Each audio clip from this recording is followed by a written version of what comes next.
नमस्कार, बुलेटिन में आपका स्वागत है। मैं हूं आपके साथ जीनत सिद्दीकी। यूपी विधानसभा चुनाव में टिकटों को लेकर बीजेपी का दिल्ली में बैठकों का दौर चल रहा है। रविवार को बैठक हुई, वहीं आज भी बीजेपी की दिल्ली में बैठक होगी और टिकटों पर मंथन होगा। यूपी चुनावों को लेकर एसपी ने भी प्रचार तेज कर दिया है। आज एसपी जो है वो वर्चुअल रैली करेगी। प्रधानमंत्री मोदी दोपहर 12 बजे वीडियो कॉन्फ्रेंसिंग के माध्यम से प्रधानमंत्री राष्ट्रीय बाल पुरस्कार विजेताओं के साथ बातचीत करेंगे। तो ये वो बड़ी खबरें हैं आज जो हम आपको दिखाएंगे।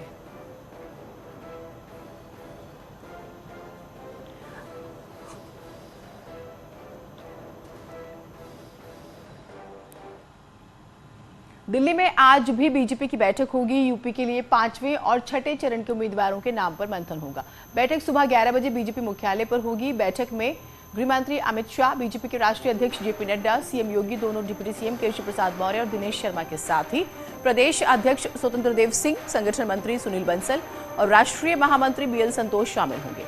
इससे पहले रविवार को भी बीजेपी की बैठक हुई जिसमें टिकटों को लेकर मंथन हुआ।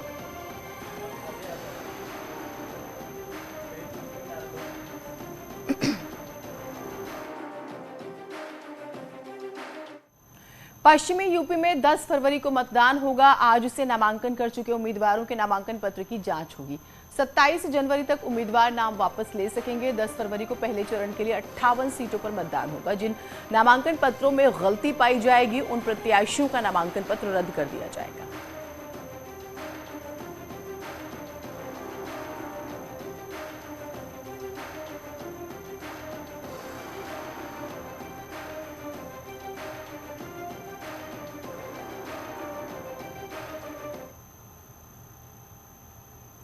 यूपी के डिप्टी सीएम दिनेश शर्मा ने विधानसभा चुनावों में बीजेपी की प्रचंड जीत का दावा किया। रिपोर्ट। यूपी के डिप्टी सीएम दिनेश शर्मा आज ग्रेटर नोएडा में रहे। इलाका अल्फा 1 में दिनेश शर्मा ने डोर टू डोर कैंपेन किया।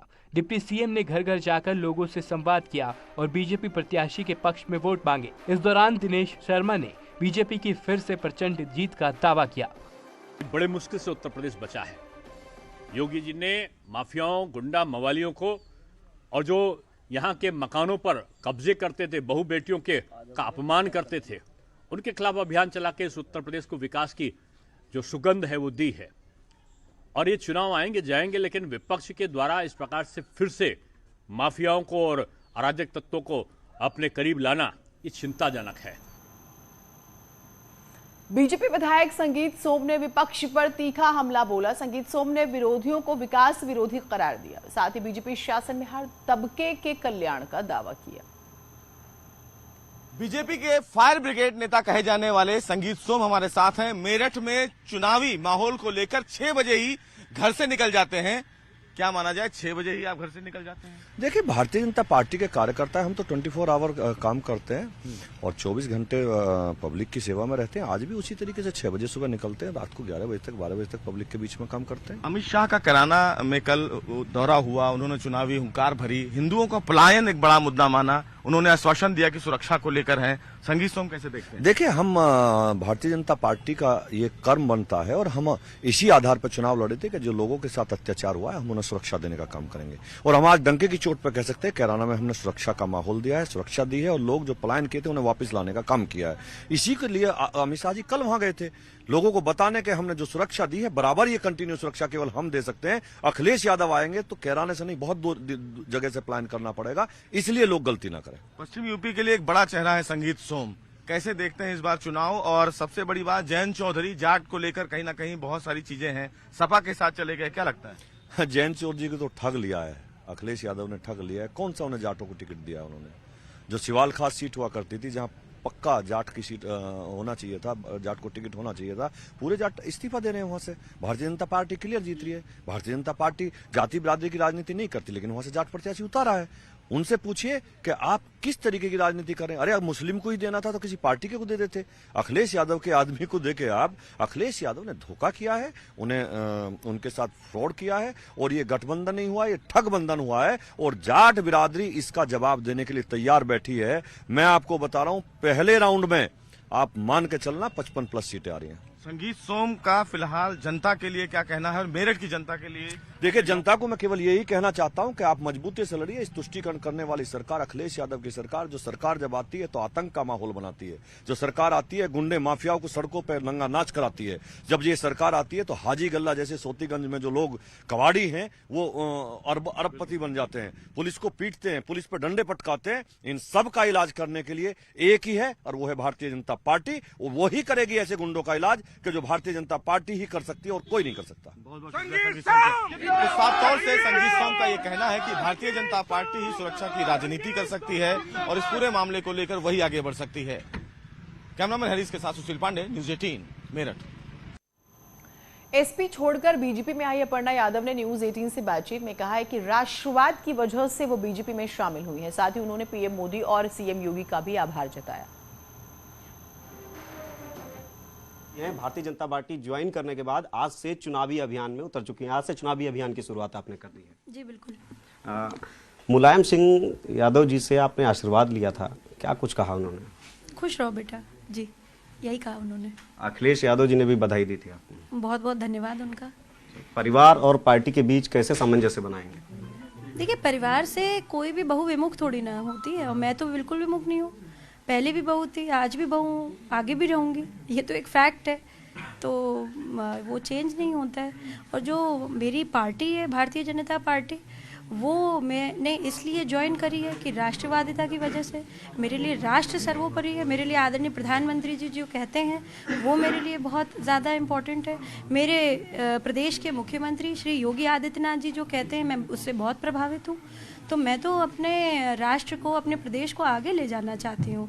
मैं उस ऊंचाई पर ले जाना चाहती हूँ जहाँ पे विश्व पटल पे जो है हम सभी भारतीयों का नाम रोशन हो। जी, अखिलेश यादव जी 300 यूनिट बिजली देने की बात फ्री कर रहे हैं। ये आप उन्हीं से पूछिए कैसे कह रहे हैं, क्यों कह रहे हैं, क्या हो सकता है, क्या नहीं हो सकता है, कैसे विद्युत इतना वो फैलाएंगे। जी, सपा की सरकार भी आपने देखी, जी, भारतीय जनता पार्टी की योगी सरकार भी आपने देखी, क्या अंतर पाते हैं उसमें? देखिए, मैं कोई कंपैरिजन की बात नहीं कहूँगी अभी, पर मैं इतना जानती हूँ कि जिन लोगों ने इस देश के संस्कारों को बचाया है और इस देश के संस्कारों को पुनर्जीवित किया है, चाहे वो किसी भी मापदंड पे आप ले लीजिए, और जिस तरह से ये महामारी कोरोना हमारे बीच में आई है और जिस प्रकार से पूरे विश्व पटल पर भारत छा गया है, आदरणीय प्रधानमंत्री जी की हर जगह जय जयकार, तारीफ हो रही है, दुनिया के विशेष लोग उनके बारे में अच्छी बातें बोल रहे हैं।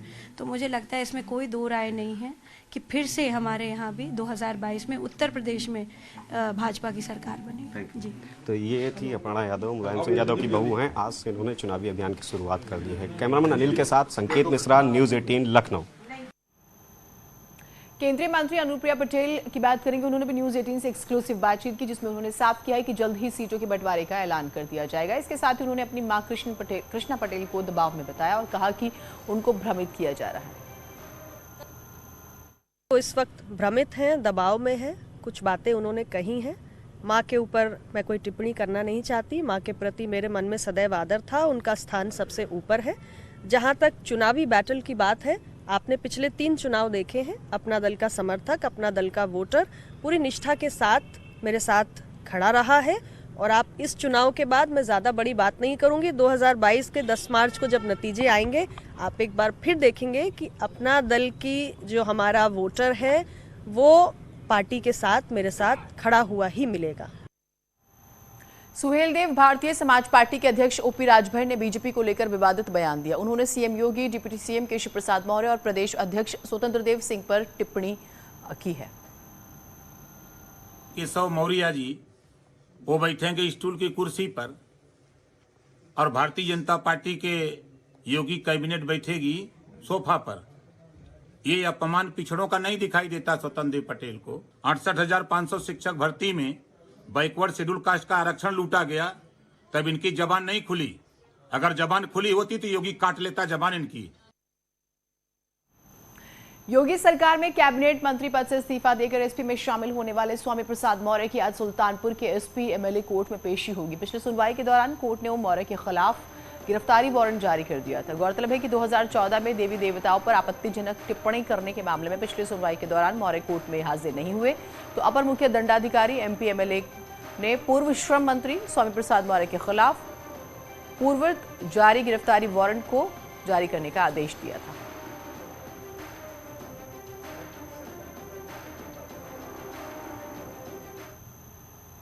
आजाद समाज पार्टी और भीम आर्मी के मुखिया चंद्रशेखर आजाद ने सामाजिक परिवर्तन मोर्चे का ऐलान कर दिया है। इस मोर्चे में आजाद समाज पार्टी समेत 30 छोटे दल शामिल हैं। चंद्रशेखर आजाद ने कहा है कि हम सभी मिलकर 403 विधानसभा सीटों पर चुनाव लड़ेंगे। इसी के साथ उन्होंने कहा कि अखिलेश यादव के सामने कोई प्रत्याशी ना उतारने की वो बात कह रहे हैं। कहा कि हम चाहते हैं कि अखिलेश यादव चुनाव जीते और मजबूती के साथ अपनी बातें आगे रखें। उन्होंने दावा किया, हमारे मोर्चे के समर्थन के बिना यूपी में मुख्यमंत्री नहीं बनेगा। हमने जो गठबंधन बनाया है ये SC ST OBC माइनॉरिटी के लोगों का है और इस गठबंधन का ये सब लोग वो लोग हैं जिनको नजरअंदाज तो किया गया, लेकिन इन्होंने जमीन पे काम किया है। जैसे बाबूराम पाल जी हमारे साथ हैं, ये भागीदारी संकल्प मोर्चा में थे, ये भी जो है आज हमारे साथ है। हमारा मोर्चा 403 सीटों पे चुनाव लड़ेगा। प्रधानमंत्री मोदी आज दोपहर 12 बजे वीडियो कॉन्फ्रेंसिंग के जरिए प्रधानमंत्री राष्ट्रीय बाल पुरस्कार विजेताओं के साथ बातचीत करेंगे।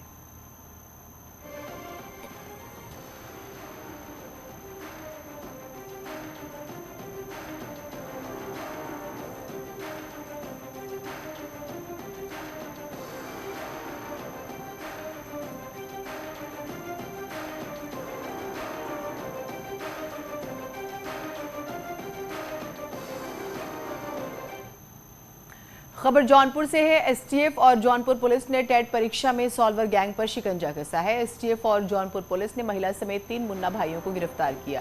तीनों को जिले के अलग अलग परीक्षा सेंटर से गिरफ्तार किया गया है। जिले के जलालपुर के बयालसी कॉलेज से महिला सॉल्वर अन्नू कुमारी, जाफराबाद के निरंजन कॉलेज से राजीव यादव, सराय ख्वाजा थाना इलाकों के सहदेव स्कूल से अर्नव सिंह को गिरफ्तार किया गया है। पुलिस गैंग के मास्टरमाइंड तक पहुंचने का प्रयास कर रही है। इस गैंग के जो तार हैं वो बिहार तक जुड़े हुए हैं,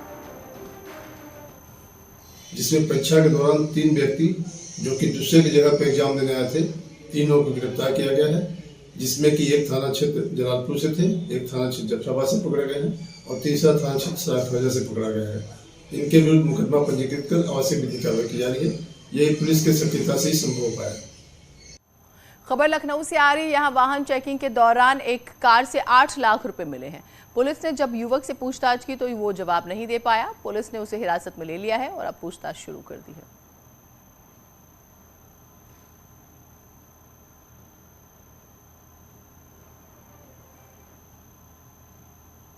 चलिए एक छोटे से ब्रेक के लिए रुक रहे हैं, कहीं मत जाइएगा।